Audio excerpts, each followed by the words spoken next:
What we're going to talk about is this project called the FIND project. It's a European community-funded project that I'm going to talk about. I'm Sergi Sagàs. I'm the director of R&D of the Mediapro group in Barcelona, and Mediapro is one of the members of the consortium. So, without further ado, this is basically an overall picture of what we talk about. The project is about capturing images from multiple points of view. And in this case, in Europe, as you know, soccer is a big deal.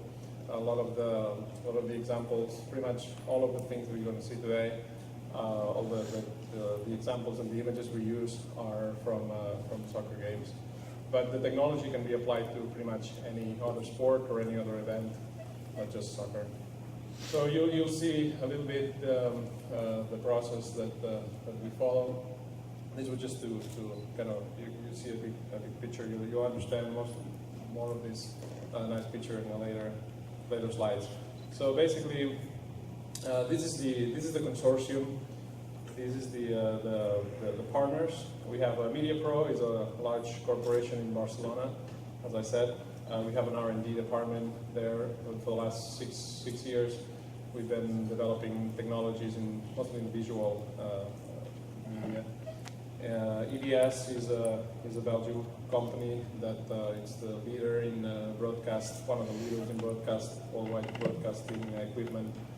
And Bekaert is telecom, is a telco. TrackUp is a small company, Swedish small company in Sweden that they do tracking solutions for games, for sports. Bitmanagement is a German company. We have a representative here. It's going to Peter Schickel is going to talk to you about a little bit of the parts of the presentation. And then these are the companies, and then we have three research groups in the consortium. One is the University of Hasselt. Philippe Bekaert here will also talk to you a little bit about the work, interesting the work that they're doing. There's KTH from Sweden, and there's Barcelona Media. It's a research group in Barcelona. So those are the partners. Then we have an advisory board of basically companies that have shown interest in the project, and they basically listen to the project and where they're interested in, and they're from various fields. So the goal of the project basically is to put many different cameras, basically to sample a live event with different sensors, in this case with cameras, and then to do basically two kinds of outputs. One is a geometry reconstruction of the action, and the goal is to do it in real time. And we have done some development that we basically have. We have done testing with 16 cameras. You'll see a little bit later how we place them and what kind of cameras they are. But we were able to do 16 cameras it's a very scalable system, so we're able to do 16 cameras real time, reconstruct the mesh and the textures and everything. And there's another part of the project that is about motion capture without markers, which is also something you'll see. Basically, this is the diagram of the general diagram. We have, I don't know if you can see it here, you can definitely not read it, but at least you can see the pictures. So there's the live event, soccer game in this case, it could be a concert, anything in this live. We have a variety of sensors, in this case cameras, different kinds of cameras. We have broadcasting cameras, we have multi-view cameras, and we have cameras that do the tracking of the players. Those cameras go to an OB-band, a mobile unit that basically produces the broadcast signal. And then here, our contribution, the project contribution to this pipeline is basically that we add a new functionality to the OB-band, which is namely the ability to do replays in 360 replays. So you can see the action from different points of view, kind of a matrix effect, but in a live broadcast. And you can do that locally That's a professional user. You can do that locally. Locally in the event using a mobile unit, or on the right you can see that you can also do distributed. You can send all the cameras through a fiber optic, through a fiber link to the central place, and then put the pieces there together. That's a professional user. We have also a home user, which is basically what we do here in this case is we generate geometry, and the geometry gets compressed and gets sent out to the cloud or through the internet to the user, where the user has a player that can then, using their computer, they can visualize the event, just moving the camera freely. And that's the second kind of user.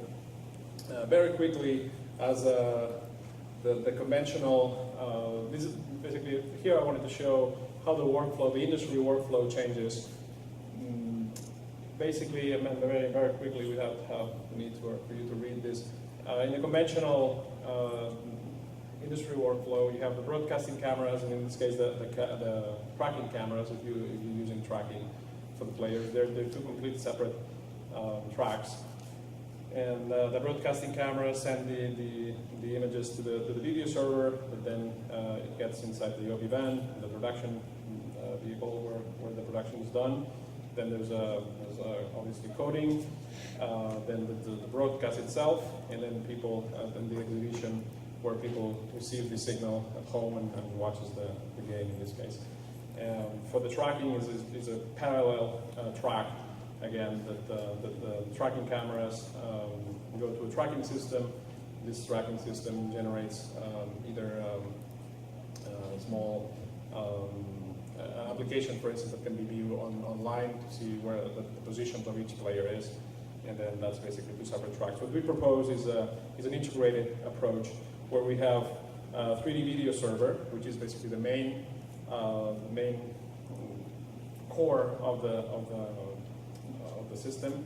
All the cameras go there, all these different cameras, broadcast cameras, all the signal of the cameras go in this, especially the multi-view are the new cameras, and the broadcast cameras there along with them.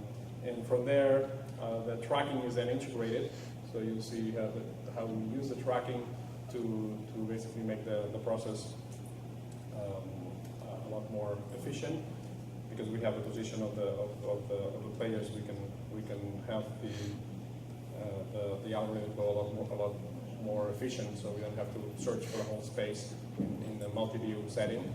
And so we can just focus on the tracking areas. From there, we do basically two approaches. One is the smooth view interpolation, which gives a high quality 2D image, which is basically the interpolated view between the multi-view capture cameras. And then we do another approach, which is basically just derive 3D geometry from the multi-view images. And obviously, we also try to do that in as high a resolution, mesh resolution as possible, and preserving the color of the cameras as much as we can. So we have a 3D polygonal mesh that we can later stream down. We can compress and then send through the IP stream to the final player, which is basically just a GL viewer that we use to move the scene around. So that's the main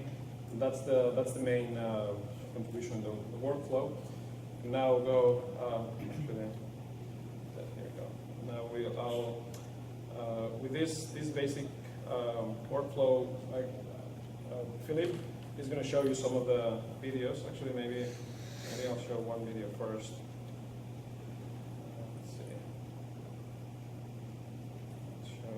I'll show this video so you can,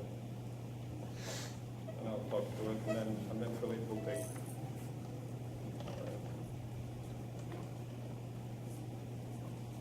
So this is an example of 3D geometry and texture map recovery. This shows you a little bit of the steps. So we have 6 machine vision cameras in a stadium. They're placed about 10 meters apart. In this example, they have low quality lenses, and the sensors are not really broadcast quality, but they're good enough for the. This is a research. This is an R&D project. So basically, from those, we automatically calibrate the cameras and generate a virtual stadium. So in this case, we only have six cameras. This was an example we recorded. Maybe that was 2 years ago, I think. We now did a project out of, a reshoot of these with 16 cameras. We do various image processing on the images, and we do these on HD frames in real time. We do a segmentation here, and then we also have the tracking information that you'll see a little later, and that gets combined into a 3 viewpoint representation. This is basically just a fly-through on a GL player, which both obviously the rendering is done in real time. That's nothing, but the reconstruction from these cameras is also done in real time. And as you'll see, these 6 cameras the players are really small. The quality of the images are not too high. So when you get too close to the players, the texture maps are obviously not high quality. But we're now experimenting with higher quality cameras that give us a lot more resolution, and we are able to go a lot closer to the players. But as you'll see here, even though the 6 cameras are all very high up and in a specific position, once we have a 3D mesh, we can move the camera. We have a lot of freedom. We don't have to go through the exact same path where the cameras were. Since this is a 3D reconstruction, we can do even like a top view like this, or even very low. So this holds pretty well. Obviously, if we go to the complete other side, we don't have coverage, then it's not going to work. But with this setting. But anyway, you see this idea. This is just a very quick. This is just a very quick view on the project. So for more details, we have a website, and we're going to be here later for the details. So it's just a kind of an overview. So Philippe, if you wanna show the other videos and talk a little bit about the. Right. So thanks, Sergi. Fine is all about bringing 3 viewpoint experiences to a professional user in an open van for broadcasting. So novel tools for telling the story that happened on a football pitch. At the same time, it's also about bringing these kind of experiences to the home. This requires several processing technology for combining the images of multiple cameras placed around the football pitch into suitable data for enabling these applications. So besides 3D reconstruction, we have also been looking into view interpolation. So the difference between 3D reconstruction and view interpolation is that the view interpolation does not reconstruct 3D, but immediately generates intermediate images, interpolated images from the camera images. So images go in, an image goes out, and okay, as a side effect, you might get some geometry, but that's not the first purpose.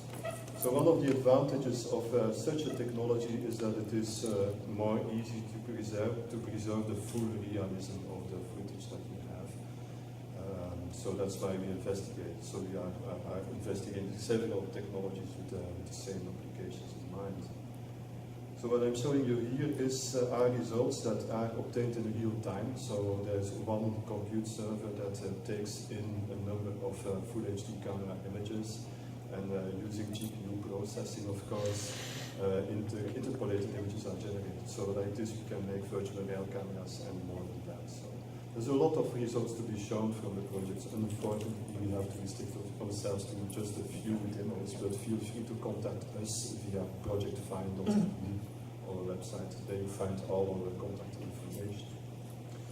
So another way of bringing 3 viewpoint experiences to the home is to have actually the geometry being animated and rendered on a mobile device or on a desktop, and just driving animations by means of tracking data. Tracking data that is again derived from real-time camera capture with multiple cameras on the stage. So one partner in the project called TrackUp has developed a player position tracking technology, so they are able to very accurately track the position of players, even if they go mixing each other, if they go crossing each other, they end up in a heat, they follow their own path, so they are pretty good in dealing with occlusions and not losing track of any player at all.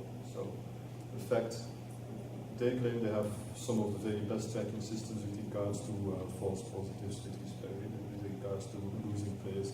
They perform extremely well.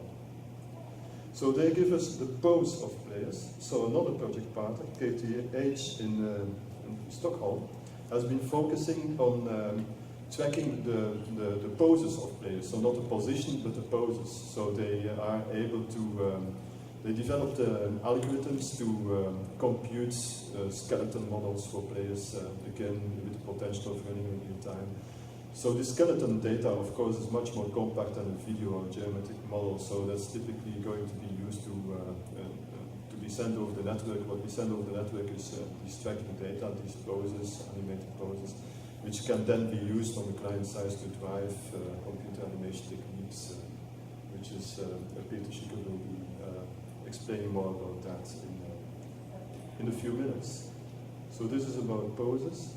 So, as usual in the research world, you don't find a single silver bullet solution to everything. So that's the ultimate goal, of course, is to have a silver bullet solution, one algorithm that does it forever and for in all cases, just perfect. Research doesn't really work like that. So several tracks towards achieving this goal are being followed in parallel. So here's an illustration of another tracking methodology that reconstructs rather in 3D. Instead of 2D. Again, if you need to know more about the details of these algorithms, feel free to contact us via projectfile.eu. There you find our contact data, our email addresses, our websites, and feel free to talk to us after the presentation as well. Thanks for your attention. Thanks, Philippe. We still have a little bit more to share with you. Basically, you can see Peter. You want to show the slides first? Yeah. We will show you a little bit now about the home use of it. You'll see a little bit. You've seen now a little bit of applications on broadcast where you have the cameras. The end result is basically the engine that drives the view interpolation, the geometry generation.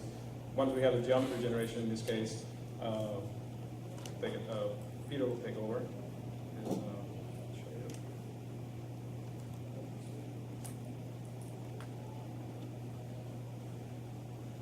Hi, my name is Peter Schickel from Bitmanagement. I'm the CEO of the company. We're a company based in Germany, doing 3D graphics on the web for more than 10 years now. I'm also the vice president of the Web3 consortium, London to USA. And we have a liaison with OGC, that's the Open Geospatial Consortium here. And here I'm liaison manager. And I'm working also in the FINE project for 3D visualization on the internet for home users. So you've seen the project already. It's a huge project funded by the European Commission, and there are lots of partners working on it. When we have captured the data, we need to have some kind of geometry compression, of course, to put this lively on the web in a renderer. And we have chosen the X3D binary format for that. X3D is an ISO standard. It's an ISO standard since many years.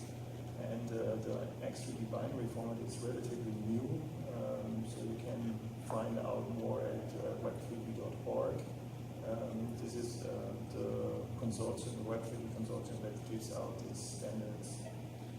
And once you have the compression set up, you of course need to do reduction. So we have chosen a very fast reduction algorithm just by faces and point sets. And so we could reduce the data by 44 times less vertices in here. So this is another slide about geometry compression with X3D binary.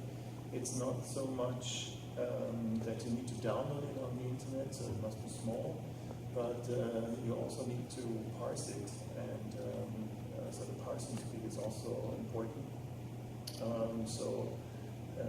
We think that X3D binary brings a good compromise between these two domains, parsing it quickly and getting it down on the web. Parsing is important because for the first time we do not only do one mesh at a time and display it or animate it, we do 25 meshes per second. So this is quite a new domain here. So it's not just one mesh that you play in your regular traditionally. It's more like video graphics where you have one image at a time with iframes and p-frames and so on. And you can construct this also with a 3D geometry video server and distribute this system on the web. So here we see this multi-view transmission server. On the left you see an image of a computer-generated CG stadium. It's a real stadium actually, where the real avatars are playing. And on the right you see different versions where this can be superimposed, like augmented reality applications. We have also proposed in X3D a new amendment from the Project Fine, so for this hardware closed format, and it's basically a path to binary extension here in this ISO standard. So back to the home user scenario, you can see here is really some screenshots of positions that can be displayed in real time and changed. But also here you can see the real players in the computer graphics stadium. Once again, 25 meshes per second. This is quite a large stream that we had to show. But the avatars are really lively acting. And in an AR scenario, you can also put your players everywhere now, so they are extracted. This is basically our hometown stadium. It plays also Barca against a little town in Germany. So you can see, you can do all kinds of tricks with the data once you have it. You can put it into your own stadium. What we also did is a second screen approach. So it's also good for people who are really in the stadium to get additional information that they wouldn't have here. I've also made usability testing and asked people and football supporters if they liked something like that. And yeah, they are really keen on using it because they have some competitive advantage towards their friends and buddies sitting next to them. So it's like a looking glass experience they can look through, and they really loved it. So what you see here is a 3D overlay over the second screen experience on iPad. You can also do broadcast graphics here, and it's interactive, so you can click on the content and get information by internet from a database. So you can get hot statistics and cold statistics about the players and so on. Thank you very much. So if you want to know more about Fine technology and our company Bitmanagement, just visit us at the booth. We have a booth 233. Be quick, it's the last day, of course. And yeah, we had some conference tutorials in Web3D 2013 and the Tech Talk. Also, it was already yesterday, the Tech Talk here at Siggraph. And now I would like to show you a film follow. This is going to continue now. Okay.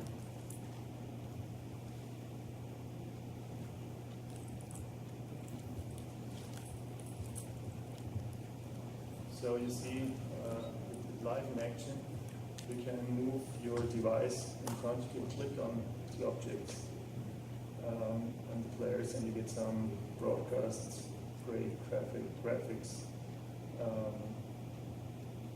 that will have a new experience to it.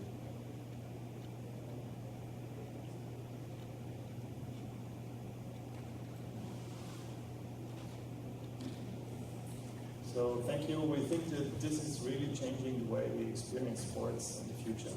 Thank you.